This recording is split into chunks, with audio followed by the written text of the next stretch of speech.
Hello, beautiful friends. I am Laurel Bleadon-Maffei with Illuminating Souls, welcoming you to this episode of Sleepy Bedtime Blessings, a podcast designed to help you rest, relax, and fall asleep, all while deepening in your connection with your beautiful team of angels who love you so.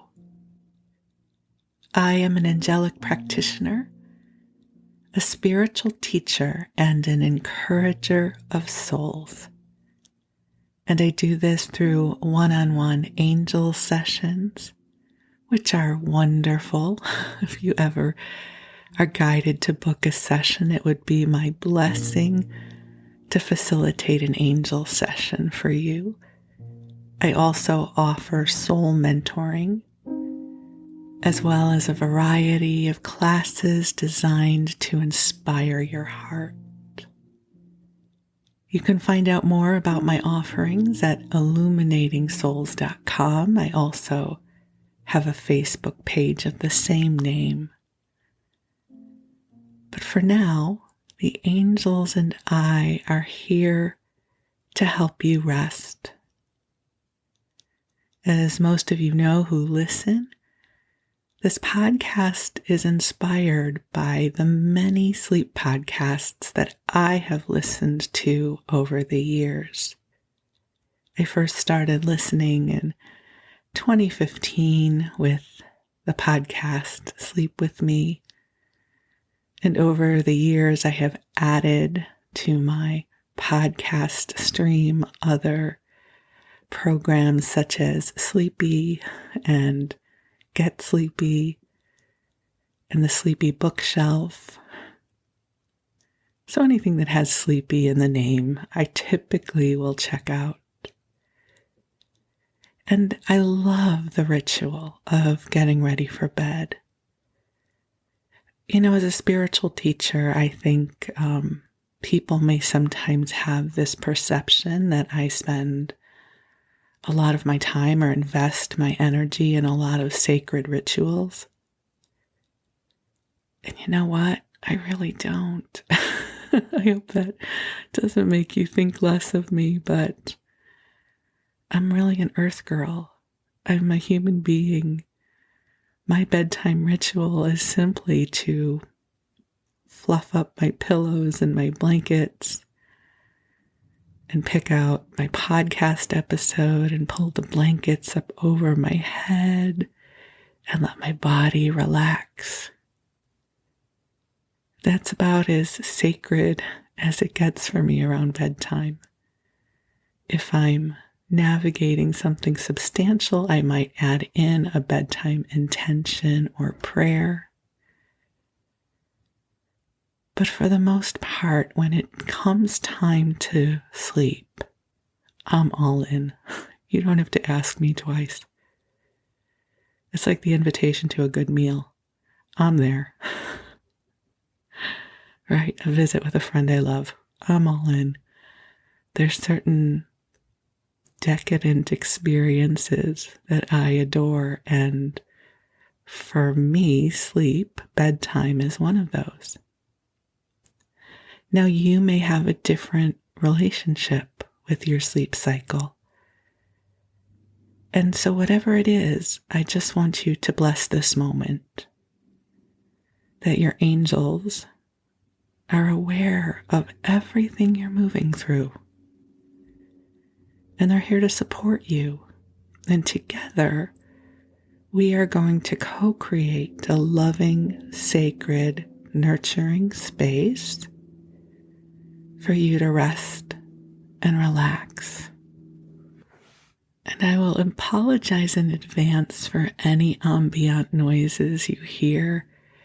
It's, as I record this, it's a Sunday, and it had been really quiet when I went to do the recording, and now we just had a plane go overhead, and so hopefully it will remain nice and quiet for you.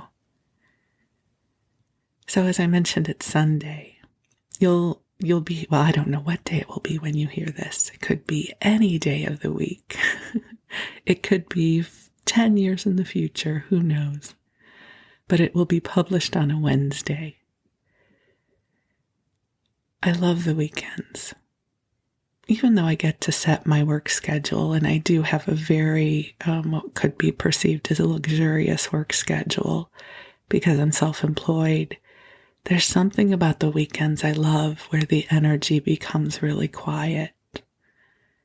And I thought in this broadcast I would mention that it really does feel to me that we are navigating some really heavy energy. So I'm a bit of a barometer for energy, and just because I'm feeling or sensing something doesn't mean you have to as well. It doesn't really work that way. But I will mention over the past week I have felt really deep fatigue. Yesterday, actually, I spent a lot of the day napping. It's not that I felt unwell. It just felt like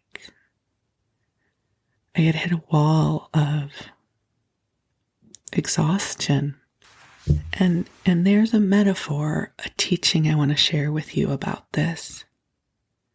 And I've shared it in different ways before, but it's always good to hear these things again. I think I always need to hear them again for myself. So we are vibrational beings. And we are vibrational beings existing in a vibrational world. So there is a huge part of your vibrational beingness over which you have influence, right? You know what that means. You take good care of yourself, you rest, you eat when you're hungry if you are able to do so. Whatever it is that you do for your self-care. These contribute to your vibrational wellness. And yet, we exist in a vibrational world. So, sometimes storms happen. It's like the weather. We have no influence over the weather except for how we choose to navigate it. So, one of the metaphors Josephus, the group of guides that I channel, so Josephus and the angels will share with us, is I don't know what it's like by you at your Costco's and Sam's Clubs. Our Costco often has roadshows where different vendors will come in and demonstrate their goods. So you've probably seen that with the Vitamix or the latest knives or something like that. I remember, I don't even know if they still come around, but there was this piece of exercise equipment that kind of looked like a cross between an elliptical and a treadmill. But the platform jiggled. You stood on the platform, you held on to the bars, and then the platform jiggled. And the premise is that by learning how to stay centered when the platform jiggles, it builds up core strength. Now, I have no idea if that's true or not. That is not a piece of equipment that ever called to me. I have no desire to be jiggled. But it's an interesting premise, right? I believe there is truth in that it takes extra attention and muscle memory to stay stable when our foundation is in movement. Certainly, if you've ever been on a boat, you are aware of that experience of having to use different muscle groups and attention to stay upright. So, it's my perception that the energy has been so unstable that we are using a lot of our attention and energy to stay balanced. So when I hit a wave of fatigue, like I did this weekend, I typically don't get worried about it. I am fortunate in that for me, it's almost never a symptom of some physiological imbalance. Now, I know for some of you, you are living very different circumstances. And so this is not to say that if you are experiencing deep fatigue, it's only energetic. So please don't link those two up. Rather, I'm talking about myself as a barometer. So when I hit that big wall of fatigue over the weekend, I thought, oh, it's that energy that feels so dense and unstable. And it's taking a lot to remain centered. So again, depending on your life circumstances, you may be experiencing fatigue for very different reasons. And please don't feel as if I am seeking in any way to diminish your experience or diagnose it. However, this may also contribute to what you already experience on a regular basis. So just something to become aware of. When the vibrational storms come, I know for me, I usually feel off kilter. I feel more emotional. I feel more tired. Another way I think of it is energetic PMS. I mean, it just feels like I have been walloped. And I don't typically concern myself with those times other than to up-level my self-care. I'm a big fan of resting when I'm tired, of eating when I'm hungry, and I am very blessed to live a life that allows me to surrender to the rhythm of my self-care, and I know not everybody gets to do that. But my invitation to you is to gently assess how you're feeling and what is happening for you. And if you need more rest than normal, if you're guided to indulge in some nutritional support, listen. Just listen to how you're being guided to take care of yourself right now. There's a lot going on, seen and unseen. And your angels are here to help you with that.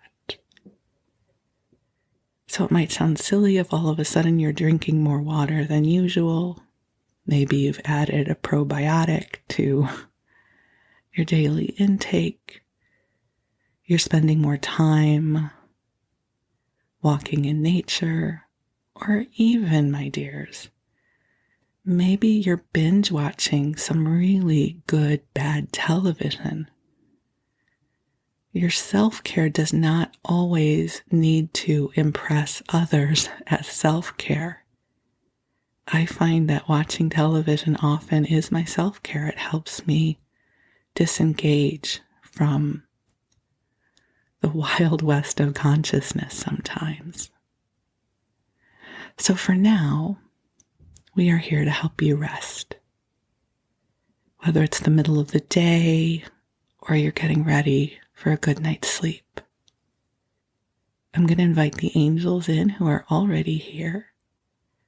So I invite you to take a nice deep breath in and let it out as the angels bring forward waves of love for you. So beautiful angels on high, I invite you to join us here. And I ask that you take good care of each of our beloveds who are listening to this broadcast. Please surround them with waves of divine love. helping to clear away anything that does not belong to them, helping to lighten any burdens, real or imagined, helping to bring to them the insight, the resources, and the assistance they require. And angels bring blessings of lightness of spirit to us all, helping us open more deeply to the brightness of our souls, helping to seed hope in our hearts for the promise of brighter tomorrows. And I speak these words knowing that right now where we are, divine love resides. And that beauty is here for you. And love is here for you.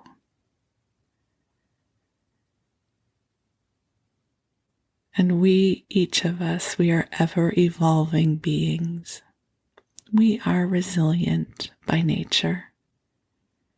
And I affirm that goodness is coming to you now, that new opportunities, new portals of light are opening in your name. So allow your body to get comfortable as best you can.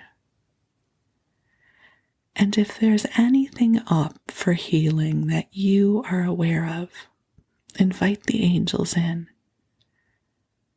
to bring healing light to you. And even if you don't know what's up for healing, just let the angels come in and bring healing light to you. It's one of my favorite ways to call on healing.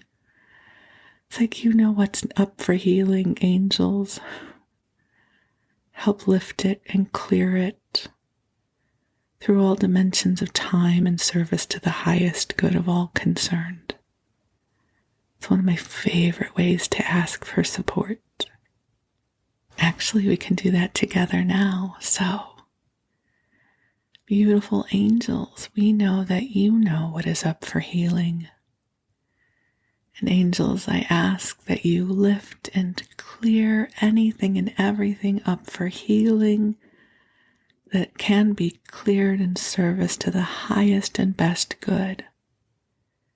And that this healing ripples through all dimensions of time, into the past, into this moment, and into the future, so that we can come into tomorrow unencumbered by that which we no longer need to experience. Please imbue in us the beautiful vibration of divine joy, of abundance,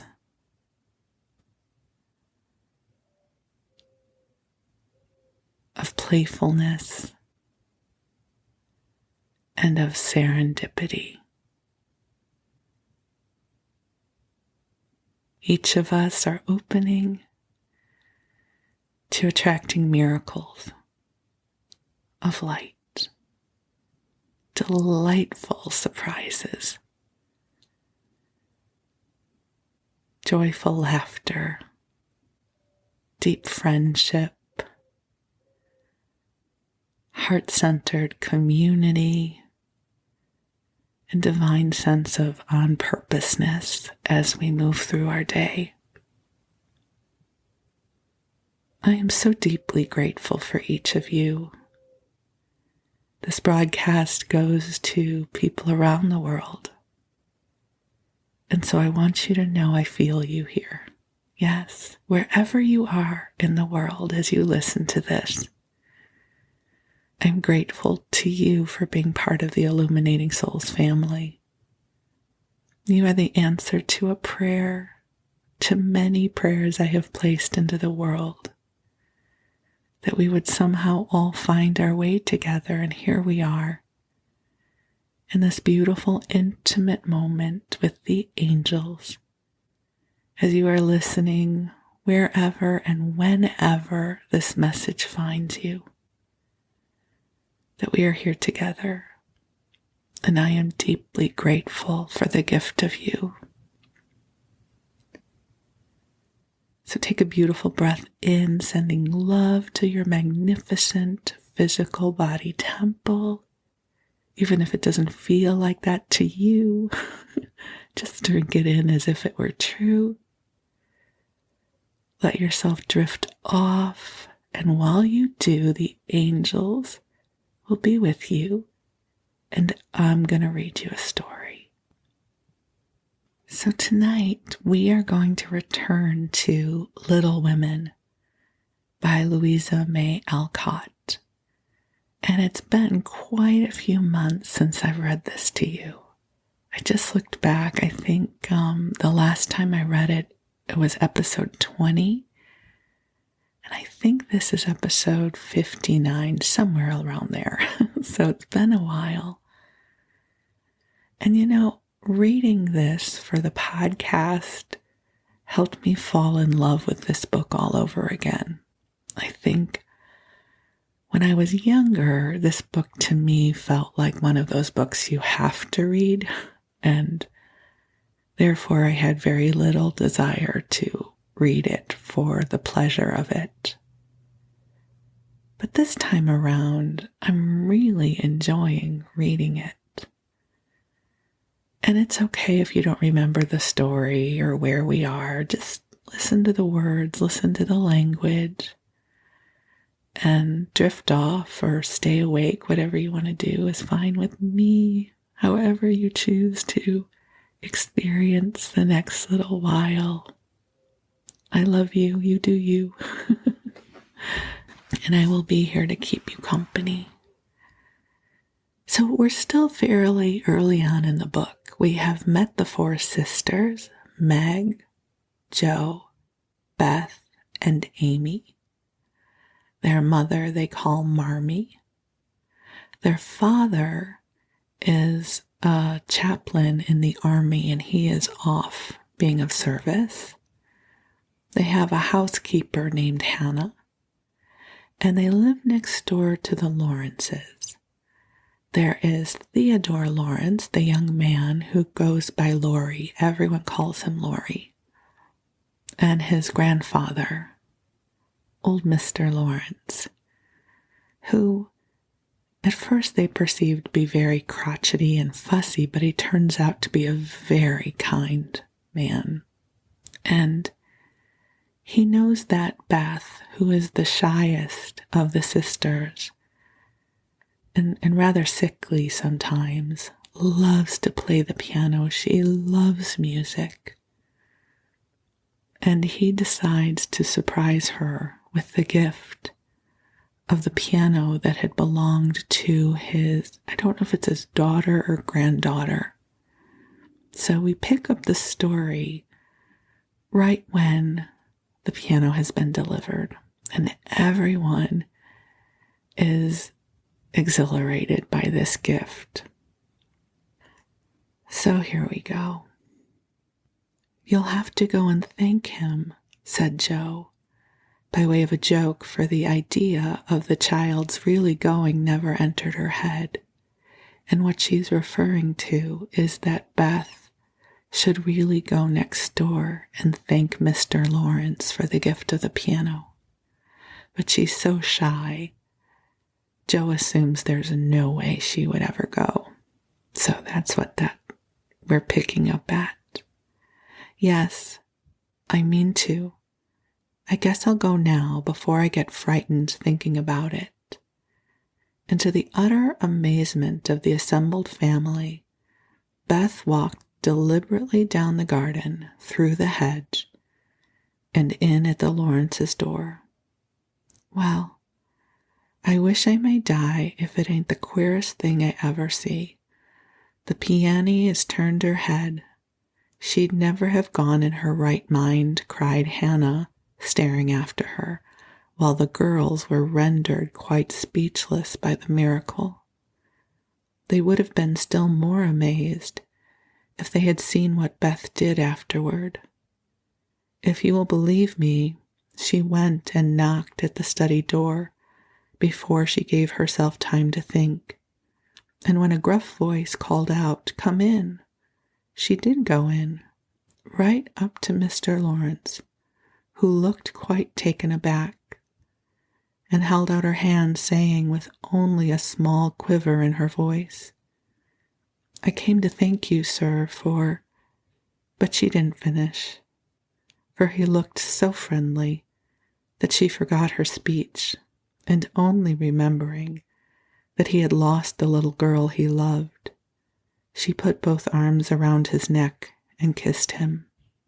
If the roof of the house had suddenly flown off, the old gentleman wouldn't have been more astonished, but he liked it. Oh dear, yes, he liked it amazingly, and was so touched and pleased by that confiding little kiss that all his crustiness vanished, and he just set her on his knee and laid his wrinkled cheek against her rosy one, feeling as if he had got his own little granddaughter back again. Beth ceased to fear him from that moment, and sat there talking to him as cozily as if she had known him all her life. For love casts out fear, and gratitude can conquer pride. When she went home, he walked with her to her own gate, shook hands cordially, and touched his hat as he marched back again, looking very stately and erect, like a handsome, soldierly, older gentleman as he was. When the girls saw that performance, Jo began to dance a jig, by way of expressing her satisfaction. Amy nearly fell out of the window in her surprise, and Meg exclaimed with uplifted hands, "Well, I do believe the world is coming to an end." Chapter 7. Amy's Valley of Humiliation. "That boy is a perfect cyclops, isn't he?" said Amy one day, as Laurie clattered by on horseback with a flourish of his whip as he passed. "How dare you say so when he's got both his eyes? And very handsome ones they are, too," cried Jo, who resented any slighting remarks about her friend. "I didn't say anything about his eyes, and I don't see why you need fire up when I admire his riding." "Oh, goodness, that little goose means a centaur, and she called him a cyclops," exclaimed Jo with a burst of laughter. "You needn't be so rude. It's only a lapse of lingy, as Mr. Davis says," retorted Amy, finishing Jo with her Latin. "I just wish I had a little of the money Laurie spends on that horse," she added, as if to herself, yet hoping her sisters would hear. "Why?" asked Meg kindly, for Jo had gone off in another laugh at Amy's second blunder. "I need it so much. I'm dreadfully in debt, and it won't be my turn to have the rag money for a month." "In debt, Amy? What do you mean?" And Meg looked sober. "Why, I owe at least a dozen pickled limes, and I can't pay them, you know, until I have money, for Marmee forbade me from having anything charged at the shop." "Tell me all about it. Are limes the fashion now?" "It used to be pricking bits of rubber to make balls," and Meg tried to keep her countenance. Amy looked so grave and important. "Why, you see, the girls are always buying them, and unless you want to be thought mean, you must do it too. It's nothing but limes now, for everyone is sucking them in their desks in school time and trading them off for pencils, bead rings, paper dolls, or something else at recess. If one girl likes another, she gives her a lime. If she's mad with her, She eats one before her face and doesn't offer even a suck. They treat by turns, and I've had ever so many, but I haven't returned them. And I ought to, for they are debts of honor, you know. How much will pay them off and restore your credit? Asked Meg, taking out her purse. A quarter would more than do it, and leave a few cents over for a treat for you. Don't you like limes? Not much. You may have my share. Here's the money. Make it last as long as you can, for it isn't very plenty, you know. Oh, thank you. It must be so nice to have pocket money. I'll have a grand feast, for I haven't tasted a lime this week. I felt delicate about taking any as I couldn't return them, and I'm actually suffering for one. Next day, Amy was rather late at school, but could not resist the temptation of displaying with pardonable pride a moist brown paper parcel before she consigned it to the inmost recesses of her desk. During the next few minutes, the rumor that Amy March had gotten 24 delicious limes, she had eaten one on the way, and was going to treat circulated through her set, and the attentions of her friends became quite overwhelming. Katie Brown invited her to the next party on the spot. Mary Kingsley insisted on lending her watch until recess. And Jenny Snow, a satirical young lady who had basely twitted Amy upon her limeless state, promptly buried the hatchet and offered to furnish answers to a certain appalling sums. But Amy had not forgotten Miss Snow's cutting remarks about some persons whose noses were not too flat to smell other people's limes, and stuck-up people who were not too proud to ask for them, and she instantly crushed that Snow Girl's hopes by the withering telegram, "You needn't be so polite all of a sudden, for you won't get any." A distinguished personage happened to be visiting the school that morning, and Amy's beautifully drawn maps received praise, which honor to her foe rankled in the soul of Miss Snow, and caused Miss March to assume the airs of a studious young peacock. But alas, alas, pride goes before a fall, and the revengeful Snow turned the tables with disastrous success. No sooner had the guest paid the usual stale compliments and bowed himself out than Jenny, under pretense of asking an important question, informed Mr. Davis, the teacher, that Amy March had pickled limes in her desk. Now, Mr. Davis had declared limes a contraband article and solemnly vowed to publicly ferule the first person who was found breaking the law. This much-enduring man had succeeded in banishing chewing gum after a long and stormy war, had made a bonfire of the confiscated novels and newspapers, had suppressed a private post office, had forbidden distortions of the face, nicknames, and caricatures, and done all that one man could do to keep 100 rebellious girls in order. Boys are trying enough to human patience, goodness knows, but girls are infinitely more so, especially to nervous gentlemen with tyrannical tempers and no more talent for teaching than Dr. Blimber. Mr. Davis knew any quantity of Greek, Latin, algebra, and ologies of all sorts, so he was called a fine teacher, and manners, morals, feelings, and examples were not considered of any particular importance. It was a most unfortunate moment for denouncing Amy, and Jenny knew it. Mr. Davis had evidently taken his coffee too strong that morning. There was an east wind, which always affected his neuralgia, and his pupils had not done him the credit which he felt he deserved. Therefore, to use the expressive, if not elegant language of a schoolgirl, he was as nervous as a witch and as cross as a bear. The word limes was like a fire to powder. His yellow face flushed, and he rapped on his desk with an energy that made Jenny skip to her seat with unusual rapidity.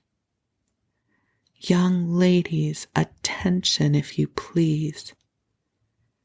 At the stern order, the buzz ceased, and 50 pairs of blue, black, gray, and brown eyes were obediently fixed upon his awful countenance. "Miss March, come to the desk." Amy rose to comply with outward composure, but a secret fear oppressed her, for the limes weighed upon her conscience. "Bring with you the limes you have in your desk," was the unexpected command which arrested her before she got out of her seat. "Don't take it all," whispered her neighbor, a young lady of a great presence of mind. Amy hastily shook out half a dozen and laid the rest down before Mr. Davis, feeling that any man possessing a human heart would relent when that delicious perfume met his nose. Unfortunately, Mr. Davis particularly detested the odor of the fashionable pickle, and disgust added to his wrath. "Is that all?" "Not quite," stammered Amy. "Bring the rest immediately." With a despairing glance at her set, she obeyed. "You sure there are no more?" "I never lie, sir." "So I see. Now take these disgusting things 2 by 2 and throw them out the window." There was a simultaneous sigh which created quite a little gust as the last hope fled and the treat was ravished from their longing lips. Scarlet with shame and anger, Amy went to and fro 6 dreadful times, and as each doomed couple, looking oh so plump and juicy, fell from her reluctant hands, a shout from the street completed the anguish of the girls, for it told them that their feast was being exulted over by the little children who were their sworn foes. This was too much. All flashed indignant or appealing glances at the inexorable Davis, and one passionate lime lover burst into tears. As Amy returned from her last trip, Mr. Davis gave a portentous and he said in his most impressive manner, "Young ladies, you remember what I said to you a week ago. I am sorry this has happened, but I never allow my rules to be infringed, and I never break my word. Miss March, hold out your hand." Amy started and put both hands behind her, turning on him an imploring look which pleaded for her better than the words she could not utter. She was rather a favorite with old Davis, as of course he was called, and it's my private belief that he would have broken his word if the indignation of one irrepressible young lady had not found vent in a hiss. That hiss, faint as it was, irritated the irascible gentleman and sealed the culprit's face. "Your hand, Miss March," was the only answer her mute appeal received. And too proud to cry or beseech, Amy set her teeth, threw back her head defiantly, and bore without flinching several tingling blows on her little palm.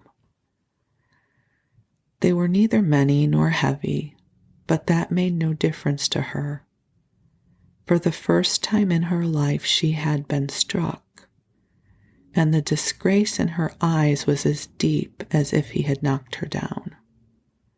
"You will now stand on the platform till recess," said Mr. Davis, resolved to do the thing thoroughly since he had begun.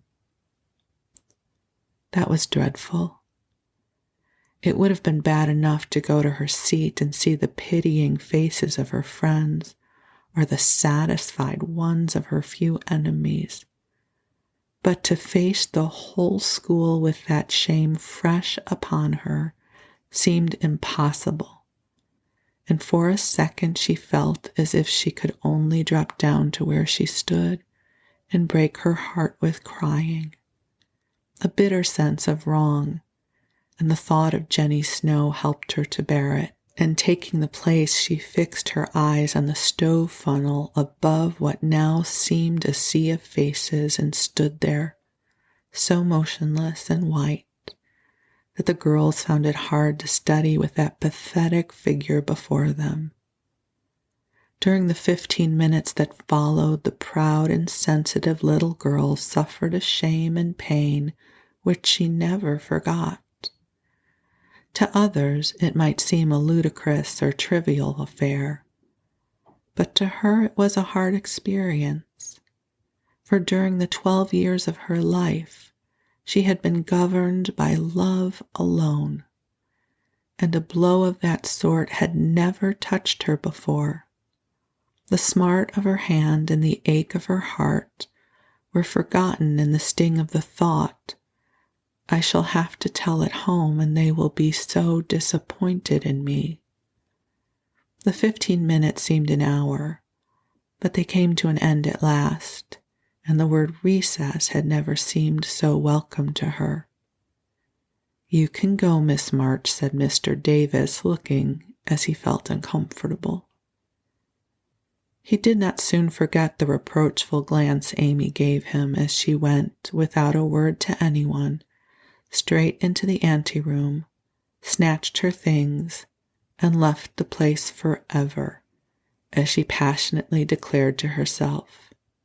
She was in a sad state when she got home, and when the older girls arrived some time later, an indignation meeting was held at once.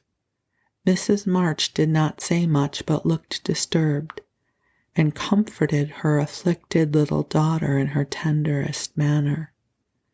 Meg bathed the insulted hand with glycerin and tears. Beth felt that even her beloved kittens would fail as a balm for griefs like this. Joe wrathfully proposed that Mr. Davis be arrested without delay, and Hannah shook her fist at the villain and pounded potatoes for dinner as if she had him under her pestle. No notice was taken of Amy's flight except by her mates, but the sharp-eyed girls discovered that Mr. Davis was unusually nervous in the afternoon. Just before school closed, Jo appeared, wearing a grim expression as she stalked up to the desk and delivered a letter from her mother, then collected Amy's property and departed, carefully scraping the mud from her boots on the doormat as if she shook the dust of the place off her feet. "Yes, you can have a vacation from school, but I want you to study a little every day with Beth," said Mrs. March that evening. "I don't approve of corporal punishment, especially for girls. I dislike Mr. Davis's manner of teaching and don't think the girls you associate with are doing you any good, so I shall ask your father's advice before I send you elsewhere." "That's good. I wish all the girls would leave and spoil his old school. It's perfectly maddening to think of those lovely limes," sighed Amy, with the air of a martyr. "I am not so sorry you lost them, for you broke the rules and deserved some punishment for disobedience," was the severe reply, which rather disappointed the young lady who expected nothing but sympathy. Do you mean you are glad I was disgraced before the whole school? Cried Amy. I should not have chosen that way of mending a fault, replied her mother, but I'm not sure that it won't do you more good than a bolder method. You are getting to be rather conceited, my dear, and it is quite time you set about correcting it. You have a good many little gifts and virtues, but there is no need of parading them, for conceit spoils the finest genius. There is not much danger that real talent or goodness will be overlooked long. Even if it is, the consciousness of possessing and using it well should satisfy one, and the great charm of all power is modesty. So it is, cried Laurie, who was playing chess in a corner with Joe. I knew a girl once who had a really remarkable talent for music, and she didn't know it. Never guessed what sweet little things she composed when she was alone, and I wouldn't have believed it if anyone had told her. I wish I'd known that nice girl. Maybe she would have helped me. I'm so stupid, said Beth, who stood beside him, listening eagerly. You do know her, and she helps you better than anyone else could, answered Laurie, looking at her with such mischievous meaning in his merry black eyes that Beth suddenly turned very red and hid her face in the sofa cushion, quite overcome by such an unexpected discovery. Joe let Laurie win the game to pay for that praise of her Beth, who could not be prevailed upon to play for them after her compliment. So Laurie did his best and sang delightfully, being in a particularly lively humor, for to the Marches he seldom showed the moody side of his character. When he was gone, Amy, who had been pensive all evening, said suddenly, as if busy over some new idea, Is Laurie an accomplished boy? Yes. He has had an excellent education and has much talent. He will make a fine man, if not spoiled by petting, replied her mother. And he isn't conceited, is he? Asked Amy. Not in the least. That is why he is so charming and we all like him so much. I see. It's nice to have accomplishments and be elegant, but not to show off or get perked up, said Amy thoughtfully. These things are always seen and felt in a person's manner and conversations if modesty used, but it's not necessary to display them, said Mrs. March. Any more than it's proper to wear all your bonnets and gowns and ribbons at once, that folks may know you've got them, added Joe. And the lecture ended in a laugh. Chapter 8. Joe Meets Apollyon. Girls, where are you going? Asked Amy, coming into their room one Saturday afternoon and finding them getting ready to go out with an air of secrecy, which excited her curiosity. Never mind, little girls shouldn't ask questions, returned Joe sharply. Now, if there's anything mortifying to our feelings when we are young, it is to be told that, and to be bidden to run away, dear, is still more trying to us. Amy bridled up at this insult and determined to find out the secret if she teased for an hour, turning to Meg, who never refused her anything very long. She said coaxingly, Do tell me. I should think you might let me go too, for Beth is fussing over her piano, and I haven't got anything to do, and I am so lonely. I can't, dear, because you aren't invited, began Meg. But Joe broke in impatiently. Now, Meg, be quiet, or you will spoil it all. You can't go, Amy, so don't be a baby and whine about it. You are going somewhere with Laurie. I know you are. You were whispering and laughing together on the sofa last night, and you stopped when I came in. Aren't you going with him? Yes, we are. Now do be still and stop bothering. Amy held her tongue but used her eyes and saw Meg slip a fan into her pocket. I know. You're going to the theater to see the 7 Castles, she cried, adding resolutely, and I shall go, for Mother said I might see it, and I've got my rag money, and it was mean not to tell me in time. Just listen to me for a minute and be a good child, said Meg soothingly. Mother doesn't wish you to go this week because your eyes are not well enough yet to bear the light of this fairy piece. Next week you can go with Beth and Hannah and have a nice time. I don't like that half as well as going with you and Laurie. Please let me.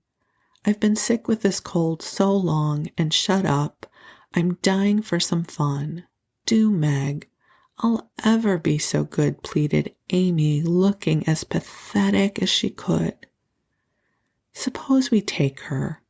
I don't believe Mother would mind if we bundled her up well, began Meg. If she goes, I shan't, and if I don't, Laurie won't like it, and it will be very rude after he invited only us to go and drag in Amy. I should think she'd hate to poke herself where she isn't wanted, said Jo crossly, for she disliked the trouble of overseeing a fidgeting child when she wanted to enjoy herself. Her tone and manner angered Amy, who began to put her boots on, saying in her most aggravating way, I shall go. Meg says I may, and if I pay for myself, Laurie hasn't anything to do with it. You can't sit with us, for our seats are reserved, and you mustn't sit alone, so Laurie will give you his place, and all that will spoil our pleasure. Or he'll get another seat for you, and that isn't proper when you weren't asked. You shan't stir a step, so you may just stay where you are, scolded Jo, crosser than ever, having just pricked her finger in her hurry. Sitting on the floor with one boot on, Amy began to cry, and Meg began to reason with her, when Laurie called from below and the 2 girls hurried down, leaving their sister wailing. For now and then she forgot her grown-up ways and acted like a spoiled child. Just as the party was setting out, Amy called over the banisters in a threatening tone, You'll be sorry for this, Jo March. See if you ain't. Fiddlesticks, returned Jo, slamming the door. And we're going to stop here. And just so you know, Amy does get her revenge, but she then regrets it. So that'll be the next part of the book that we read together. And thank you for letting me share this with you. It just delights me to read this book out loud for you. I've really come to love this book in a way I never experienced when I was younger. There's something about the brightness of the spirit of the girls and the way they are raised that just, brings a lot of goodness into my heart. So I hope by now you've drifted off, that you're resting or maybe sleeping, and I am sending you blessings of love and prayers of light to you now. Thank you for allowing me the blessing of spending this time with you. And if you're not asleep yet and you want some more company, just queue up another episode. There's lots of them in the catalog. So for now, I wish you sweet dreams and good rest, and we'll talk again soon. Thank you.